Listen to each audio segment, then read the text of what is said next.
இன்றைக்கி நம்ம ஸ்டைலில் தயிர் சட்னி செய்யலாமா? அதுக்கு ஒரு 10 பல்லு பூண்டு, ஒரு ஸ்பூன் மிளகாத்தூள், கொஞ்சமாக தண்ணி சேர்த்து இதை மாதிரி நல்லா இடித்து வச்சுக்கலாம். உங்களுக்கு வேணும்னா நீங்கள் மிக்சியில் கூட போட்டுக்கலாம். ஒரு பேனில் கொஞ்சமாக எண்ணெய் விட்டு கடுகு 1/4 ஸ்பூன், ஜீரகம் 1/4 ஸ்பூன், 2 பொரிஞ்சதுக்கப்புறமா ஒரு பிஞ்ச் பெருங்காயத்தூள், அது லைட்டாக பொரிஞ்சதுக்கப்புறமா 2 கீரி வச்ச பச்சை மிளகா, கொத்தமல்லி, கருவேப்பிலை அண்ட் வெங்காயம் இதெல்லாம் போட்டு லைட்டாக வதக்கிட்டு நம்ம இடித்து வச்ச பூண்டியும் இதை கூட சேர்த்துட்டு அது லைட்டாக வதங்கினதுக்கப்புறமா 1/4 ஸ்பூன் மஞ்சள் தூள், 1/2 ஸ்பூன் மல்லித்தூள், 1/2 ஸ்பூன் ஜீரகத்தூள் and 1/2 spoon garam masala low ஃப்ளேமில் வச்சு நல்லா குக் பண்ணிக்கோங்க.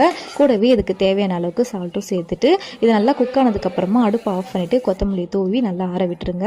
சைடில் வந்து நம்மளுக்கு கெட்டியான தயிர் வேணும், நம்மளுக்கு அவ்வளோவா கிடைக்காதுன்றனால இது மாதிரி ஒரு ஸ்டெய்னரில் போட்டு வச்சிட்டிங்கன்னா அதோட எக்ஸ்ட்ரா வாட்டர்லாம் கீழே வந்து ஃபில்டர் ஆகிடும், நம்மளுக்கு கெட்டியான தயிர் சூப்பராக கிடைக்கும். அதை இது கூட சேர்த்து மிக்ஸ் பண்ணிங்கன்னா சூப்பரான சட்னி ரெடி. தயிர் சட்னி உங்களுக்கு தேவையான அளவுக்கு நீங்கள் தயிரை மிக்ஸ் பண்ணிக்கலாம். எந்த அளவுக்கு உங்களுக்கு புளிப்பு வேணுமோ அதுக்கேற்ற மாதிரி அட்ஜஸ்ட் பண்ணிக்கலாம். லாஸ்ட்டாக கஸ்தூரி மேத்தி தூவி இறக்குனீங்கன்னா செம்மையாக இருக்கும்.